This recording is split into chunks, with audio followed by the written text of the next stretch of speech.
গাজীপুরে একটা অভিযোগ না, আরও অনেকগুলো অভিযোগ করা হয়েছে যে আমাদের যিনি ভিপি প্রার্থী তিনি নির্বাচনে ম্যানিপুলেট করার জন্য ভিতরে গিয়েছেন। বাট লিটারেলি এই ভিতরে যাওয়াটা শুরু করেছেন কিন্তু ছাত্রদল সমর্থিত যিনি ভিপি প্রার্থী আবিদুল সাহেব সকাল 7:30 থেকে। তখন আচরণবিধিতে এটা নিষেধ ছিল যে কেউ ভোট কেন্দ্রে বা ভিতরে যে ঢুকতে পারবে না। শুধুমাত্র যে হলে ভোট তিনি ওইখানে শুধু ভোট দেওয়ার জন্য ভোট দেওয়ার উদ্দেশ্যে ঢুকতে পারবেন। তো এই যে অভিযোগগুলো আনা হয়েছে একতরফা, এটাকে জাস্ট মানে তারা সাধারণ শিক্ষার্থীদের ম্যান্ডেট না পেয়ে সাধারণ শিক্ষার্থীদের কাছ থেকে যখন তারা হেরে যাওয়ার যে আশঙ্কা সেই গ্লানি মোছার জন্য মূলত হচ্ছে নির্বাচনকে প্রশ্নবিদ্ধ করে এই ধরনের অভিযোগগুলো এনেছেন। বরঞ্চ তারা যে অভিযোগগুলো এনেছেন সেখানে কোনো একটার প্রুফ ডকুমেন্টস তারা দিতে পারেন নাই। বাট অন দ্য অপোনেন্ট সাইডে ছাত্র দলের প্রত্যেকটা অভিযোগের সত্যতা মিডিয়াতে এসেছে, আমরা তাদেরকে প্রুফ সরবরাহ করেছি। ইভেন আমরা প্রত্যেকটা জায়গায় লাউড অ্যান্ড ক্লিয়ার ছিলাম যে হচ্ছে যদি আমাদের কেউ জড়িত থাকে সেটা প্রমাণ সাপেক্ষে আপনারা এটা শাস্তির ব্যবস্থা করেন, কিন্তু তারা কিন্তু সেই প্রমাণ দাঁড় করাইতে ব্যর্থ হয়েছে। আমরা দেখেছি যে ছাত্রদলের যিনি ভিপি প্রার্থী আবিদুল সাহেব সকাল 7:30টায় এখানে আমাদের যে ঢাকা বিশ্ববিদ্যালয়ে যে ক্লাব আছে সেই ক্লাবে এন্ট্রি নিয়েছেন জোর করে। তখন হচ্ছে আমরা প্রশাসনের দ্বারস্থ হই যে আমরা ঢুকতে পারবো কিনা, তখন আমাদেরকে অনুমতি দেওয়া হয়নি। সর্বশেষ তাদেরকে ম্যানেজ করতে না পেরে আচরণবিধির মধ্যে আনতে না পাইরা ব্যর্থ হয়ে তখন হচ্ছে সর্বশেষ নির্বাচন কমিশন আমাদেরকে জানাইলেন বাবা তোমরাও যাইতে পারবা। মানে ব্যবস্থাটা হয়েছে এরকম যে মানে আচরণবিধির লঙ্ঘন হয়েছে, এখন আচরণবিধির মধ্যে যখন তাদেরকে আনতে পারতেছে না তখন এটা আইনে পরিণত হয়ে গেছে, ঠিক আছে তোমরাও যাইতে পারবে।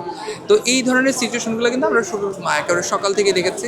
এবং বড়সড় যে ঘটনাটা ঘটেছে সেটা হচ্ছে অমর একুশে হলে একজন স্টাফ আপনারা দেখেছেন যে জিয়াউর রহমান নামে, যাকে পরবর্তীতে তার দায়িত্ব থেকে বহিষ্কার করা হয়েছে তার এই অভিযোগের সত্যতা মেলার কারণে, যে ছাত্রদলের প্যানেলের সব কয়টা ভোট ব্যালটের মধ্যে দিয়ে তারপরে এই ব্যালট যখন জমা দিতে গেছে তখন তিনি ধরা খেয়েছেন।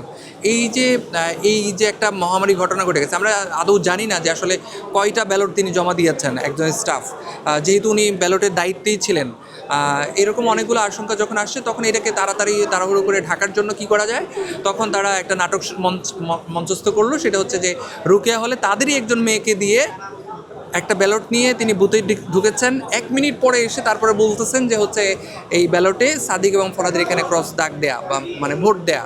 তো এই যে ব্যাপারটা তখন কিন্তু হচ্ছে আমরা বলেছি যে যদি এরকম কেউ আমাদের এখানে জড়িত থাকে তাহলে তাকে, যদি শিক্ষার্থী জড়িত হয় তাহলে শিক্ষার্থীকে ধরে নিয়ে আসেন, গ্রেপ্তার করেন, তাকে রিমান্ডে নিয়ে যান, তার পিছনে কারা আছে সেটা বের করেন। আর যদি কোনো স্টাফ জড়িত থাকে, যে স্টাফই হচ্ছে এটা ফিল আপ করা যদি ব্যালট দিয়ে থাকে তাহলে স্টাফকে জবাবদিহিতার আওতায় নিয়ে আসেন, তাকে গ্রেপ্তার করেন। তা আমরা কিন্তু আমাদের জায়গা থেকে লাউড অ্যান্ড ক্লিয়ার ছিলাম। যে আপনারা জানেন যে নির্বাচনের কারণে প্রত্যেকটা জায়গায় সিসিটিভি ফুটেজের আওতায় আনা হয়েছে। বাট আমরা বলেছি যে সিসিটিভি ফুটেজের রেকর্ডটা মিডিয়ায় দেন, এটা প্রকাশ করেন জাতির সামনে, জাতি দেখতে চায় যে আসলে ছাত্র শিবির এখানে ম্যানিপুলেট করেছেন কিনা।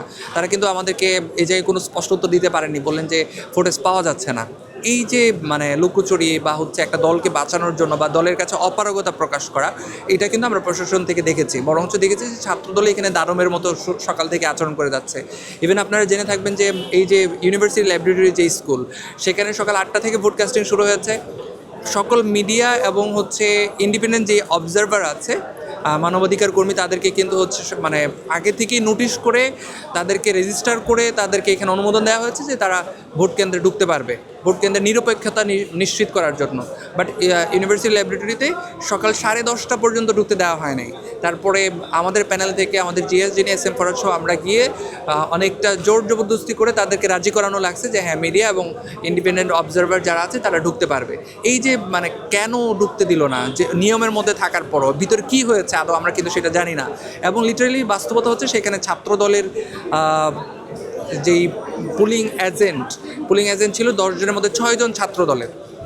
এর মধ্যে সম্ভবত ইসলামী আন্দোলন বাংলাদেশের যিনি পুলিং এজেন্ট, তাকে জোর করে বের করে দেওয়া হয়েছে সেখান থেকে। এই যে সামগ্রিক একটা অব্যবস্থাপনা, ছাত্রদলকে আলাদা ফেসিলিটিস দেওয়া, ছাত্রদলে আলাদা সুবিধা নেওয়া, জোর জবরদস্তি করা, এটা কিন্তু ছাত্রদল করে আসছে এবং সেগুলো অন রেকর্ড সবার কাছে আছে, মিডিয়ার কাছে আছে, ইন্ডিপেন্ডেন্ট অবজারভাররা ওনারা সাক্ষ্য দিয়েছেন। প্রত্যেকটা জায়গায় কিন্তু আমাদের কাছে সিসিটিভি ফুটেজ আমরা চেয়েছি, সেই জায়গাগুলো কিন্তু আমাদের কাছে প্রমাণ ছিল।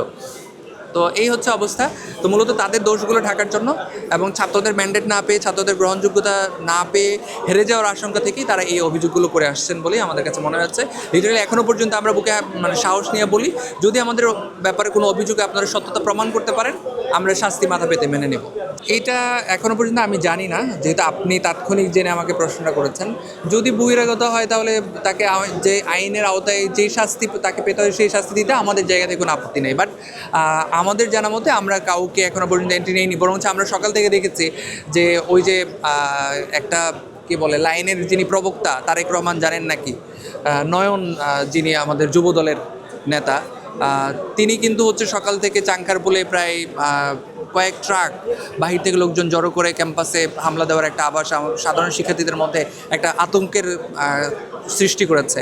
তো এরকম বহিরাগত নিয়ে তারা কিন্তু চারপাশে ঢাকা বিশ্ববিদ্যালয় ঘেরাও করে রাখার বিভিন্ন ছবি আমরা ফেসবুক সোশ্যাল মিডিয়াতে ছড়িয়ে থাকতে দেখেছে।